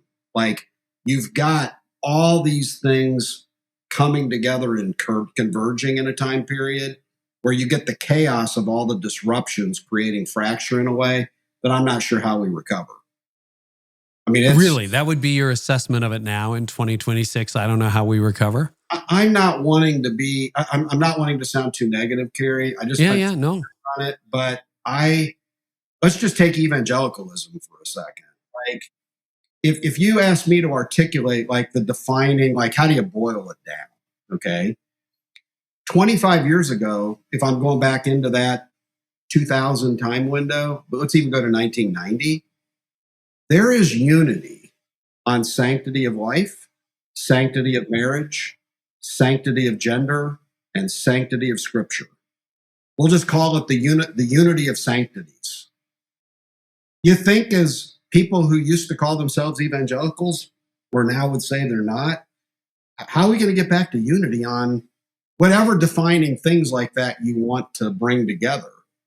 I think we have so fractured any sense of what used to bring us together in the division we're in that I want to believe, Carey, and I'm just telling you what I want to believe right now. I'm not being prophetic here, okay? I want to be optimistic that throughout history, the forest has to burn for there to be the new life with the new thing. We have 70 years of evolutionary change, and we have an operating system that if people will really look at it hard, it's a dying, outdated operating system. Okay? And that's not capable of producing what we want to see. So I actually find optimism in this, what I'm calling disruption era of 2015 to 2025. I don't know whether what's going on with Gen Z is a renewal, a revitalization. I'm not sure what it is. Let's at a minimum say it's a resurgence. But new things happen with new generations. We are desperately in need of revolutionary change in the operating system of what we're doing. Evolutionary is going to come in direct collision with Gen Z and Gen Alpha right now. And I want to be optimistic that we're going to see some revolutionary things happening. Now, the challenge is we still have the inheritors controlling the influence part. The issue is going to be, what's it look like to empower, equip, and give permission to the next generation for new wine and new wineskin things? Interesting. Okay, so you're seeing the revival. I know you mentioned it earlier. We're in overall decline still. Like Barna Pew Research is very clear on that. But we are seeing, some flames here and there that are very encouraging. Baptisms, young adults coming back to church. But you're right. You're putting your finger on something really interesting. That might be a good place to close this seminary class out on, Todd. I have numerous friends that I text on a regular basis who are somewhere between like late 20s and 40 who have inherited big churches from boomers, some Gen X, et cetera, et cetera. and they've got the machine that we just described, right? They've got multiple locations or thousands of people, et cetera, et cetera. Other friends who are young, who started a church, and instead of having 200, they have 2,000 now, a couple years later. And when you're thinking about that and you're thinking about the forest burns to the ground and new life comes up, what does that new life look like? And maybe that's an unanswerable question, but like I'm hoping everybody who inherited a large church is going to listen to this episode, because they're going to realize, oh my gosh, this is how we got here, right? Hence the title of your book. But what are your thoughts for those leaders who are maybe planting or inheriting in real time? Yeah. The first thing that I would affirm is I don't think the future should be about trying to burn something down. I think the large churches that we have that are doing good things, I wouldn't go try to do revolutionary change to change things. Our danger right now, Carey, in my opinion, is coming out of COVID, there was a consolidation that happened where big churches got bigger, partly because they're taking what's coming out. Small churches died. They just didn't make it. Dying. Yeah. And I don't personally want to go work a lot on trying, if something seems to be working for somebody in what they're doing, I don't want to spend a lot of time trying to convince them that you're part of a dying system. Let's let it play out and accomplish its thing, okay? But let's say, what if the system is outdated and it's run its course? We need something new. And it's going to be more revolutionary. So your question is, well, what would I'm really careful in this book. I don't want to try to be prophetic and have predictions sort of thing. But here's the approach I'm taking is, if I go back to Donald McGavran's principles, if I go back to what some of these legends, what was Heibel's trying to do, what was Warren holistically trying to do in the four bases, what might revival look like? Like if we were getting back to some of the intentions without the co-opting, here's where mine come in. I think we've got to see a different scorecard. I think we've got to see expressions and ideals in the next generation that really get motivated by owning geographies across the 7 domains of society in a geography.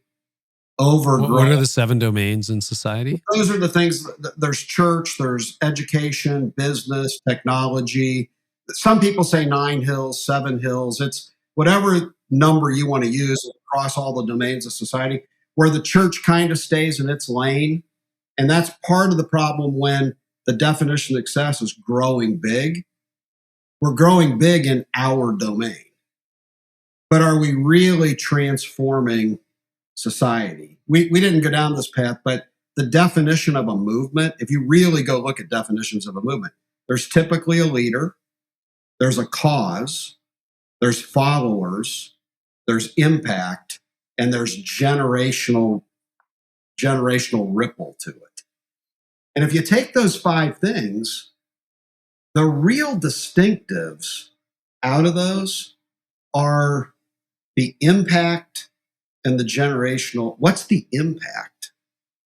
And that's where we got to look really hard at ourselves. Like, as we're growing these really big churches, what really, across the domains of society in my geography, is divorce lower?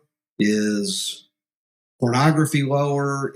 We think about it inside the church, but we don't necessarily have a vision for gospel saturation that sees. Like McGavran did. Like McGavran did. So that's why I'm saying, if we can get back to the gospel saturation vision, I like to say it this way, go back to Schuler's thing.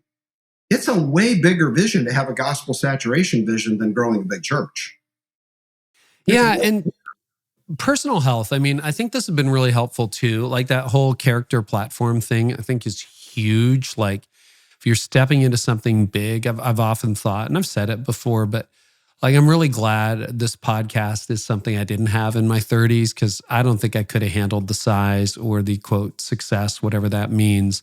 I don't know that I had the character, and I don't know that I would have had an affair, but I could have just imploded and been a miserable person and died under the pressure, and I've learned a few things along the way, right?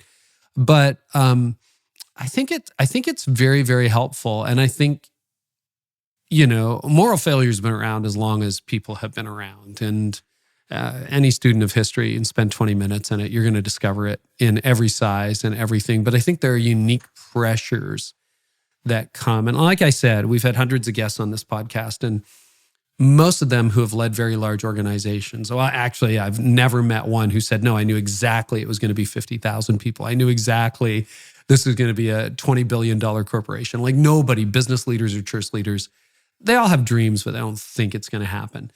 But when it does happen, are you ready? Do you have the character withstand? Do you have the team? Have you got the principles in place? Can you scale? If your organization, if God blessed it, and beyond just filling the building, if you changed a community, if you changed a city, if you did that, if you started multiplying, like what are you actually multiplying? Are you multiplying health? Are you multiplying sickness? It's a good question to ask, man. And I don't know. I am going to come back to this episode more than once, into your book more than once. Are there any concluding thoughts? Because I am a realist about what's really going on. And like you, I haven't lost my optimism. Like I think we're going to figure it out.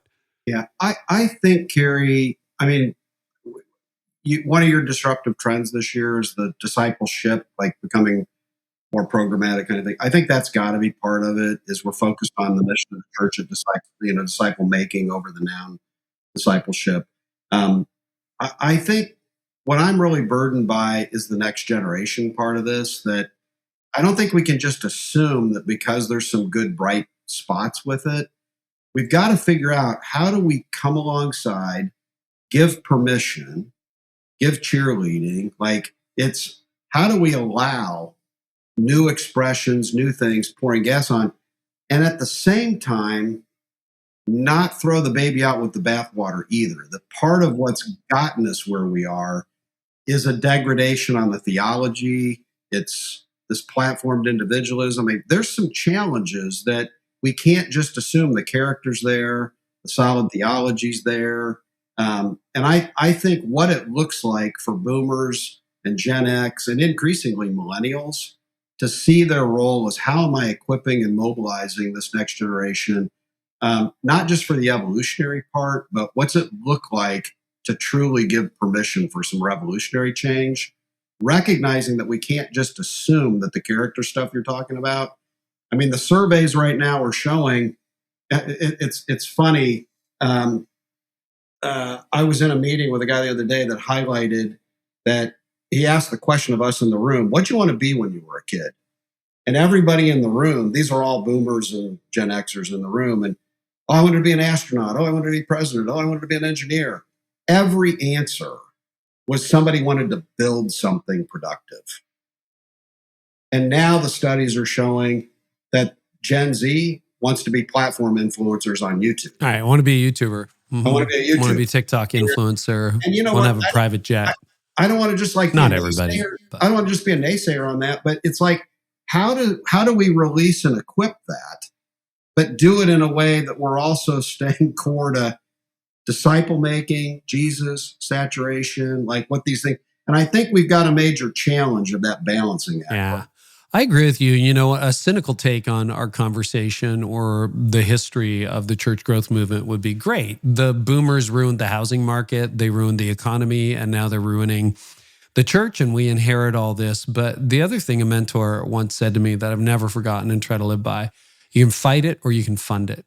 So if you're a little bit of an older leader, you're getting up there, you're Gen X, you're a boomer, or you're a silent generation, you can fight it or you can fund it and fuel it. And one thing I love about Gen Z, Gen Alpha is they love talking to older generations. They are looking for wisdom. And I think there's a partnership, not for us to pull all the strings, but to enable, equip, and to celebrate when this new wine gets poured in, and maybe there's some new wineskins along the way. Well, the book is called How Do We Get Here? Looking Back to Look Forward. I am glad we did this seminary class on church history, church growth movement history. It really helped me, Todd. So the book's out. Where is it available? Where can people learn more? Where can they find you? Yep. The main website will be church-growth.org. And Carey, what I'm most excited about is there's going to be a wiki form of it, and here's why. You can get it in digital or print copies from Amazon and the different places, but the wiki version, here's what's exciting. You're not going to be able to read this book without seeing where you fit in the story. Anybody who reads the book, my editor on the book told me, I can tell you the page in the book that I entered the story into this. I had the same feeling. I'm like, oh my gosh, this is my era. I see it. I remember these people. Right. Wow. So my process of endorsements right now, Carey, is really fascinating compared to all the other books I've done. Instead of asking people to write an endorsement, I'm asking them to review the book and find a place to put a quote in the book. Because anybody that's been part of even 10 plus years of this, they have part of the story. So what I'm really hoping happens with this is that what starts out as a relatively long history book becomes a longer and longer and longer living, breathing. I want people to go and actually fill in the gaps in the book. So think of it as a living, breathing book on the wiki, or the website, church-growth.org, will have where you can download it or purchase it. Todd, your gift, I got to tell you, I don't know that too many people could have written this book. And I needed it. I needed it a long time ago. I'm glad you wrote it. And I'm really grateful for the unique gift you are to me and to the church. So thank you so much for today. I couldn't be more grateful. Well, thank you, Carey. I appreciate you letting me be on. And this is officially my celebration of being done with the book. So thank you for being on. 2 years of your life and hundreds of hours of interviews. And a lot of this is living history. So thank you for doing it. Thank you, Carey. Well, I told you it was the seminary class you never got. I hope you enjoyed that. And we have show notes for you. Todd and I mentioned a lot of stuff. You'll find the link to his book and a whole lot more over in my Art of Leadership Academy. You can join for free, join 20,000 church leaders.